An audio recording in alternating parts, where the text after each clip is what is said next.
how can you stop leaving cash on the table? What's up, blue collar business owner? Welcome back to the Blue Collar Prosperity Podcast. As you know, I'm your host, Paul Maskill, where I focus on helping guide you to a business that produces consistent positive cash flow. At the end of the day, that is what our goal is. In doing so, you will have clarity and confidence that your business is headed in the right direction. Today is the first Monday of the month, and just like every first Monday of the month, it is a solo show. So what are we diving into today? Determining, are we actually making money, or are we just covering costs and keeping the ship afloat? I love using the analogy of our business as a ship. Most business owners, I would say at least 90% of them, they're doing all they can to keep all the water out of the boat and just keep it afloat. The other 10%, they are dry. They have a boat that is not leaking, and they are headed in the direction that they want and achieving the vision goals they had when they started their business. So one of the biggest issues, if not the biggest issue, that is around this whole cash in the bank, producing consistent positive cash flow, being profitable, having a business that we're not stressing over payroll. We can sleep well at night knowing we got 3 to 6 months of expenses in the bank, is related to pricing. The most successful businesses have their pricing dialed in. They're using math to actually figure out what do they need to charge in order to deliver on the promise they're making to their customers and to their employees and to the market in general. They are predictable.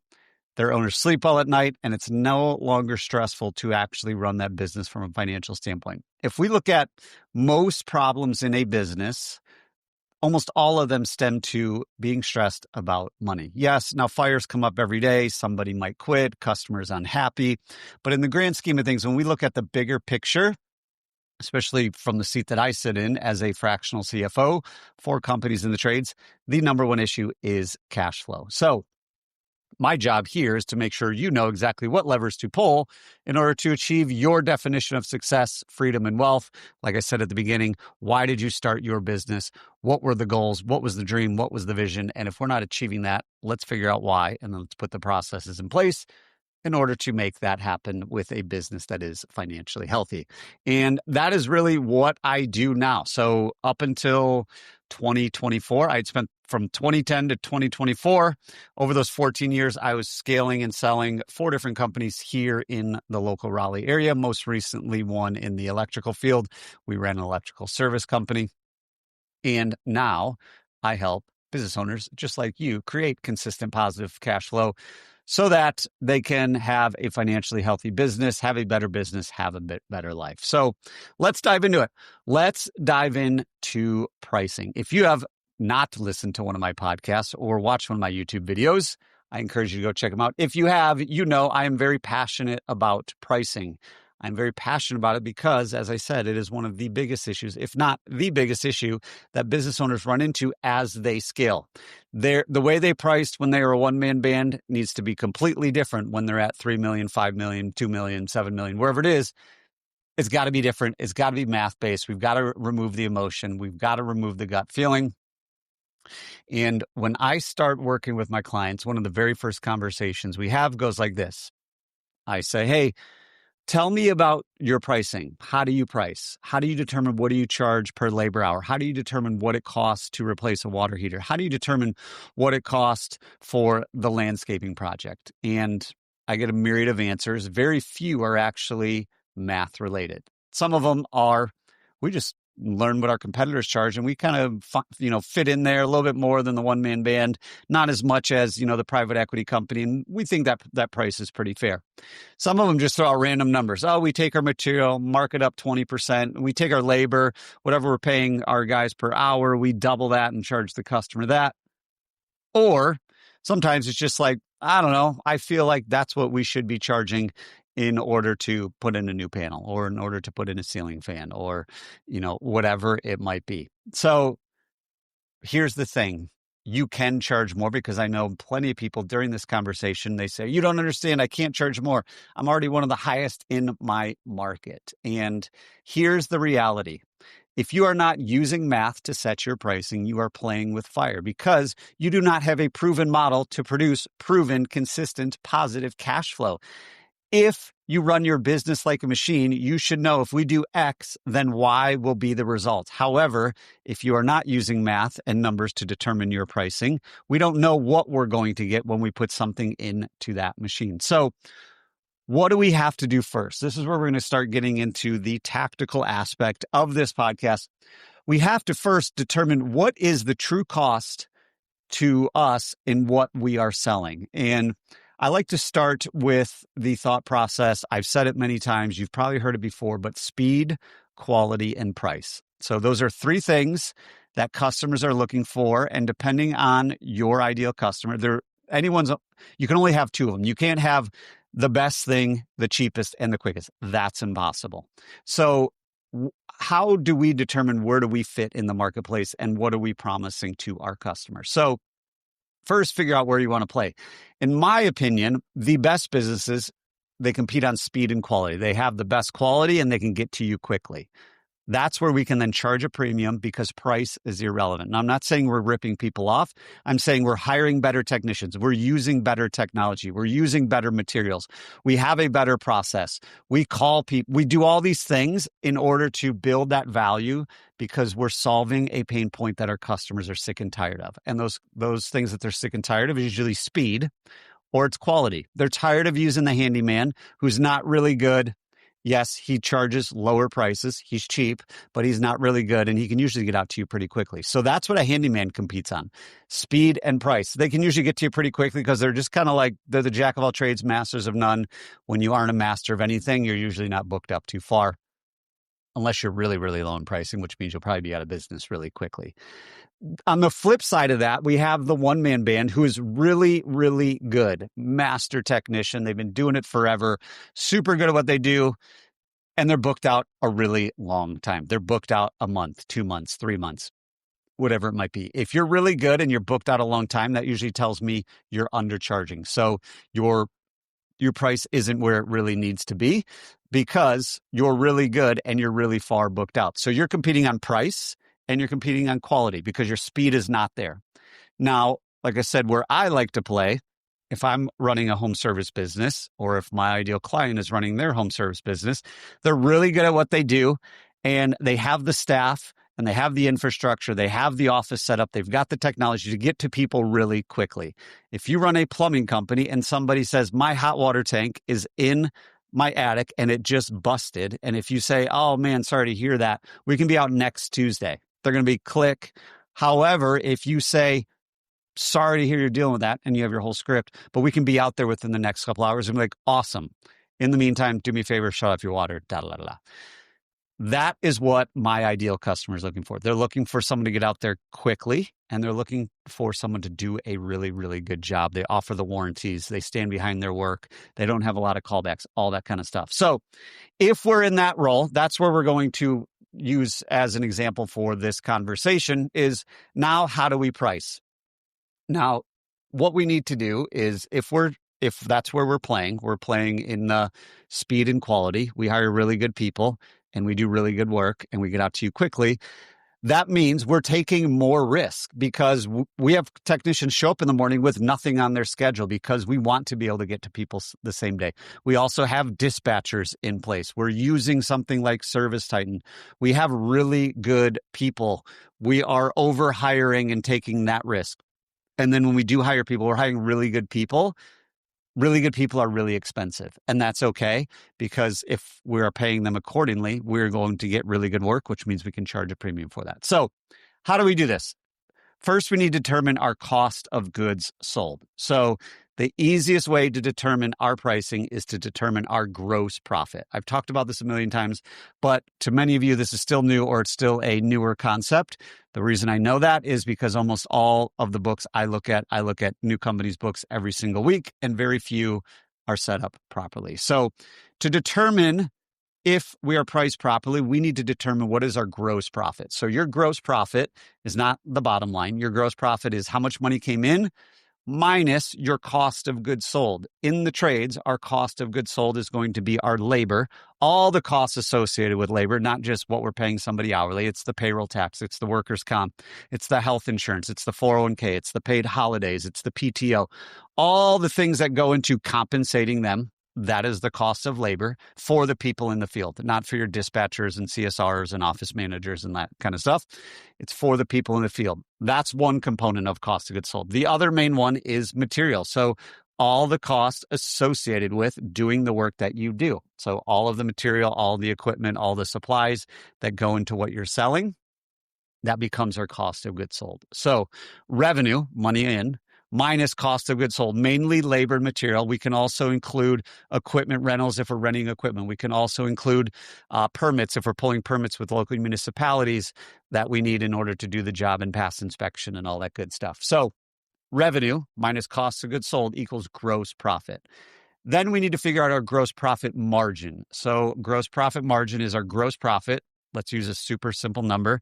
Say our revenue was $1 million. Our cost of goods sold was $600,000, which means our gross profit was $400,000. $1 million minus 600 equals 400. 400,000 divided by revenue, 400,000 divided by $1 million puts us at 40%. So in that case, our gross profit margin is 40%. So that's what I want you guys to look at. Gross profit margin. What should it be?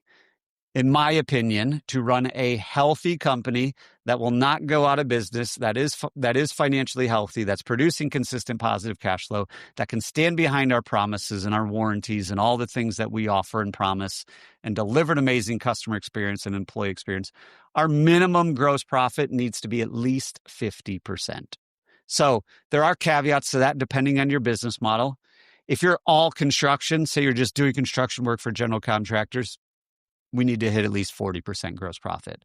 If we are doing install work, so think in the HVAC world, if we're installing new air conditioners, new heat pumps, stuff like that, or if we're in the garage door space and we're installing a new door, install work, 50% target. And then service work, at least a 60% gross profit target. Service work is when people call and something's not working and we got to service it. So gross profit margin target of at least 50%, depending on the makeup of your business. Most of the people I work with, they're doing install and service work with a little bit of construction or no construction at all. Now, to keep it even simpler, if you're going to target 50%, then all you need to do is double all of your costs and set your pricing. So if your all-in cost is $1,000 for something, then we need to charge at least $2,000 for that. Now, that can still get you going sideways. And the two common mistakes that I see as we start to wrap this up is, one, not actually factoring in your entire labor cost. So if you say, well, I pay our guys $30 an hour and it's a 2-hour job and it's a one-man job, then my labor cost is $60. Not even close. One of the things you're missing is non-billable time. Non-billable time is all the time that your technician is not actually working. They're not turning the wrench. They're not digging the hole.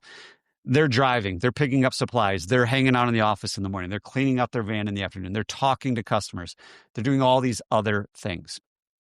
Most service companies, at best, their service technicians have about a 50% billable time. So that means half of the time every day, 4 out of every 8 hours, they're working. The other 4, they're not working. So we've got to factor that in.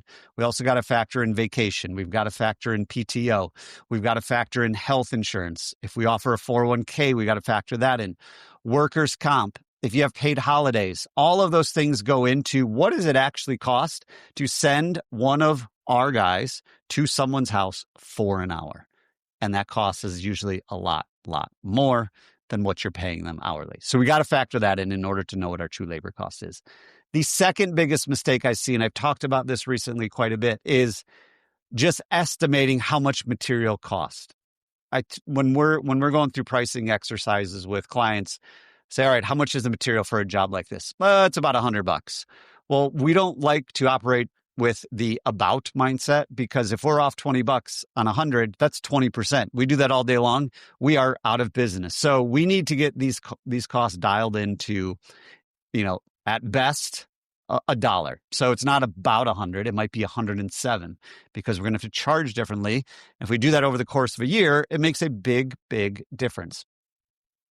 The most successful companies, now I know what you're thinking, Paul, this sounds like a lot of work. I don't have time to do that. Where do we start? Here's the thing. The most successful companies that are running based on numbers and experience meaning customer experience and employee experience, That's the reason they're most successful. They know their numbers. They know exactly what they need to charge in order to fulfill the promises they make to their customers. Show up same day. When they say we'll be there between 8:30 and 9:30, they actually show up between 8:30 and 9:30. They call the next day to follow. All the things to build value, we need to be able to deliver on that consistently, and that all costs money. So what do we do from here? Don't just raise your prices randomly.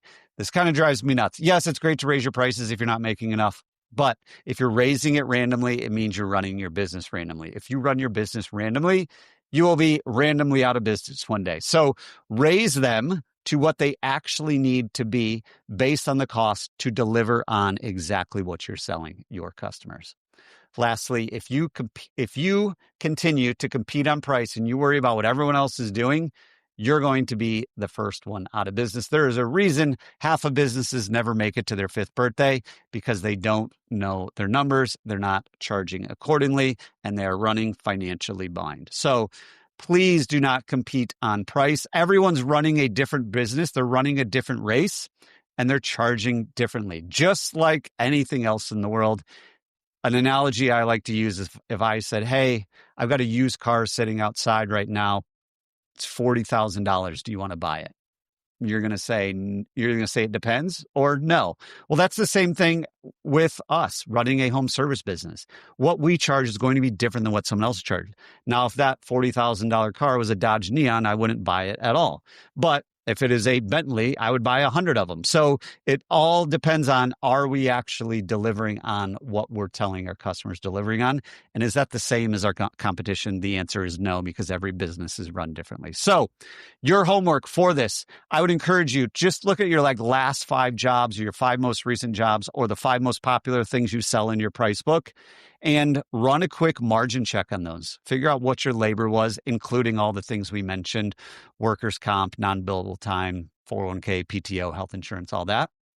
All the material it cost down to the dollar, and figure out, did you charge accordingly? So the key to all this, like I say all the time, is just get started. If you get 1% better every single day, you'll be 37 times better at the end of a year. The key is you got to get started. If you need help with any of this, please feel free to reach out. Go to the bluecollaradvisors.com. If you go there, you can book a free call with me, or you can tackle this problem we just talked about. There is a pricing calculator there. You can download it. It's an Excel workbook. It comes with a video. It comes with a PDF walkthrough, and then you'll be able to use that. And it takes all the thinking out. You just put in all the costs, and it'll tell you exactly what you need to charge. If you have any questions, let me know. But make it a great rest of your day. And before you head out, if you are ready to have a business that produces consistent positive cash flow so that you can have a financially healthy business and achieve your personal goals, let's make it happen. Head on over to thebluecollaradvisors.com/call to book a free financial assessment of your business. I will dive into the financials of your business, take a look at what's going on, find any red flags, as well as opportunities that you have in your business. Let's make it happen. Again, thebluecollaradvisors.com/call. Until next time, remember, what got you here won't get you there. If you're ready for different results, it's time to start doing things differently.